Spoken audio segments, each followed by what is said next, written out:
Okay, in this video we are moving right straight to the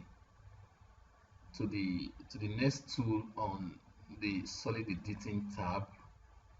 Okay, the tool begins with extrude faces.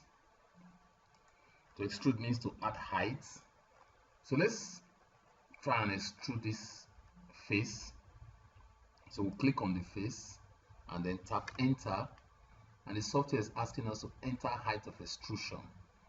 So let's enter 4000.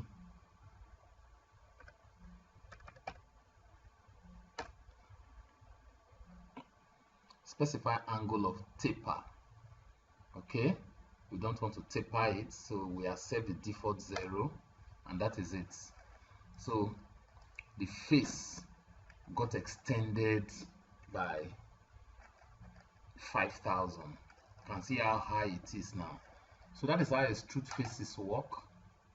Very quickly we'll go to taper faces. Taper faces means to tilt the faces at an angle.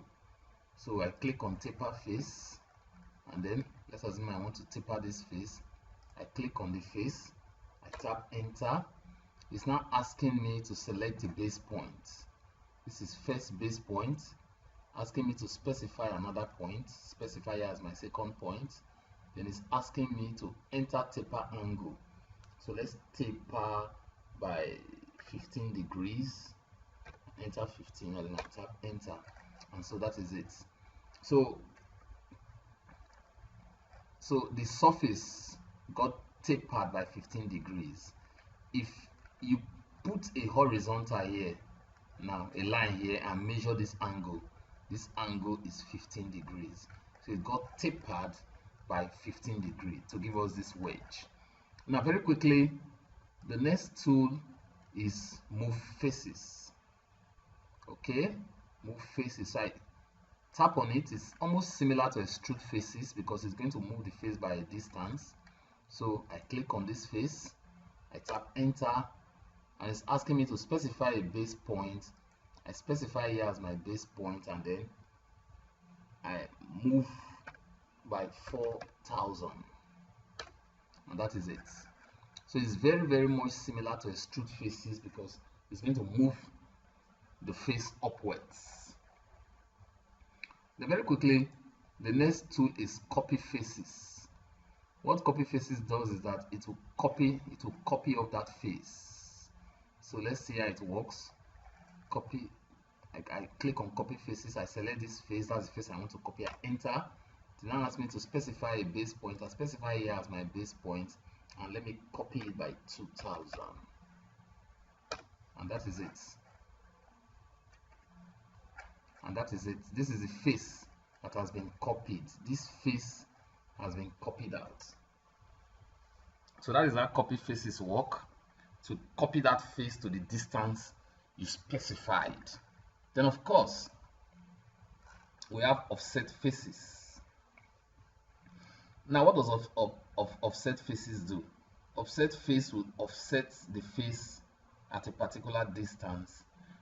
Is almost I think it's almost similar to copy faces. So let's see how it works. So I click on this face, I enter. It's now asking me to specify offset distance. Let me specify offset distance of 3000, and I enter.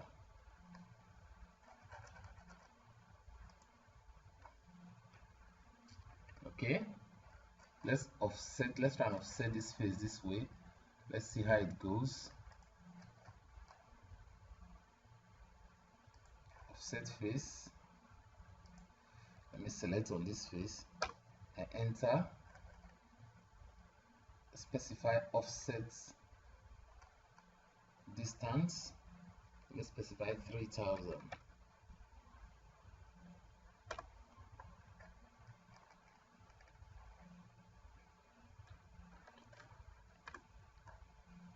Okay.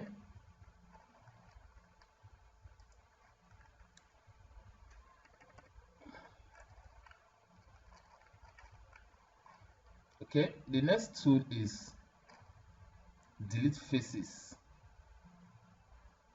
what delete face will do is that it will just delete the face.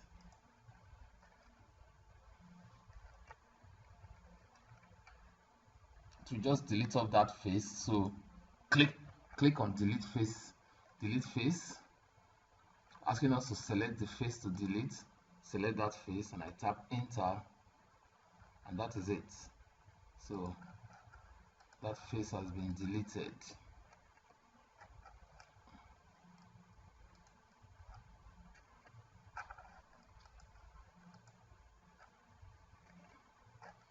Okay, so the next tool is rotate faces. Now you can actually rotate face at an angle. So you select a face to rotate, you enter, asking us to specify axis of rotation, specify second axis. Now rotation angle, so let's specify a rotation angle of 30 degrees and tap enter. So that is it. This part of it that you specified got rotated by 30 degrees.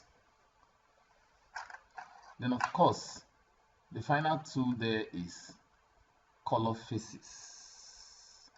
How does color faces work? Let's see. You click on it, you click on the face to color, you enter, the color library comes out, and that is it.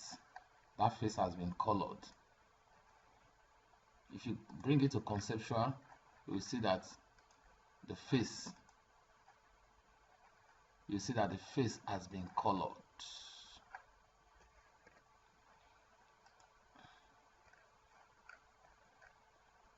You see, this place where we deleted this face, we no longer have a face here. That is why when you click, you see grips all over here, showing that there is no longer a face here. The face here has been deleted. But if you come to this way and click, you see that there are no grips. All of the faces are complete. So that is how it works.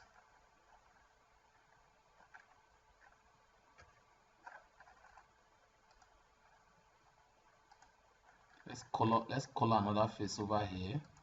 So I click on color faces. I click on this face, I enter, then I click on red, and that face has been colored. Come to conceptual, you see that the face has been colored. Okay, so very quickly we move on to the next tool, which is separate. Now, how does separate works? If you happen to have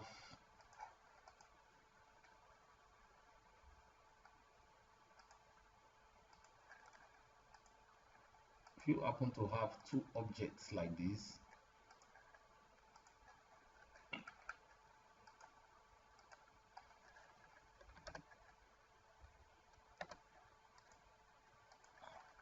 you can have two objects like this.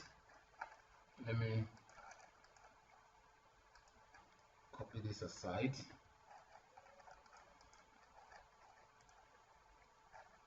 You can actually join this.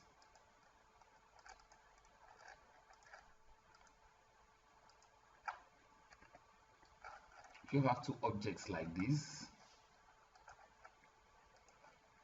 and if these two objects happen to be unioned, so that select the two of them and union them so that they now become one,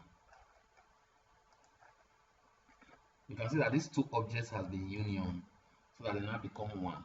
You can use the separate tool to separate them. Look at this.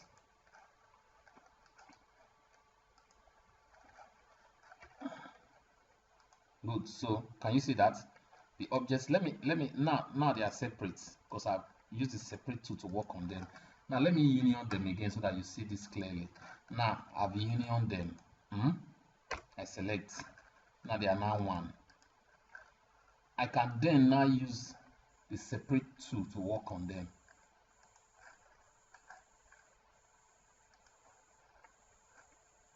Can you see this? They are now separated. Just click on your separate tool, or you select them first, and click on the separate tool, and that is it. They will just get separated. Okay, I've union them again. Okay, just select them and tap on the separate tool, and that is it. Okay, you click on the separate tool, and then you click on one of them, and that is it. You have separated them. So that's how the separate tool works. So very quickly, we go on to the clean tool. What the clean tool does is that it removes all unnecessary edges from 3D solids.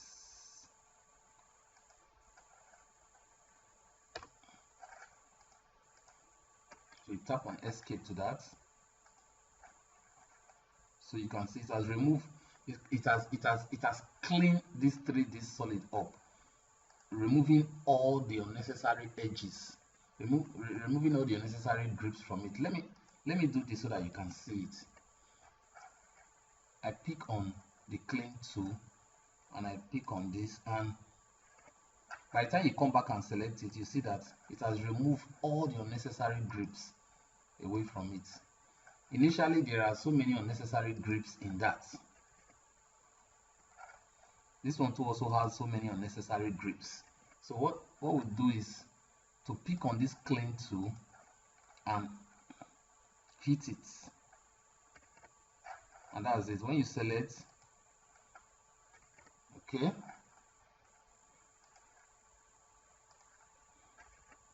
let's demonstrate this with another solid.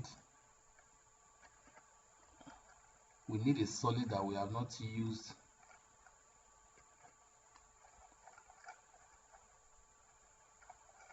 Let me draw a fresh boss. Good. You can see that you have so many unnecessary grips here. Now pick up the clean tool and work on it. You see that when you select it again, all the unnecessary grips are gone, so it is clean. All right, so very quickly we go on to the next tool, which is shell. Now what does shell does? Shell is used to introduce an opening in an object. So now let's quickly go on and click on shell command. We click on the command. It asks you to select a 3D solid. Select this as my 3D solid. Then remove faces. I click this as a face, and then I enter. It now asks me to enter the shell thickness distance. So let me enter 10.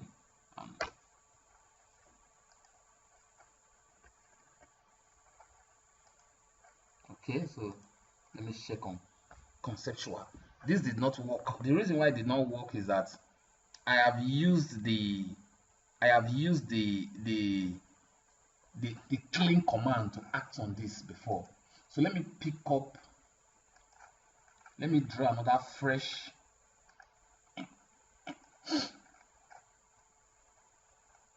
and then I go on, I pick shell.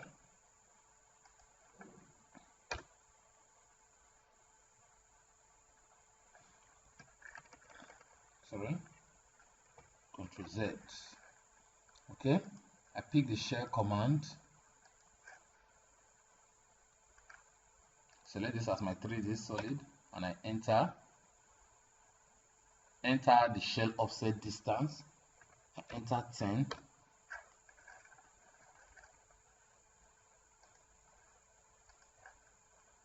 Okay, remove faces.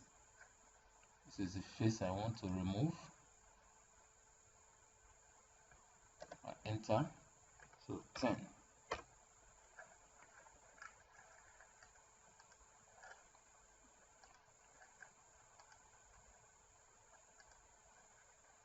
Okay, so in the next video we are going to treat this shell command in detail.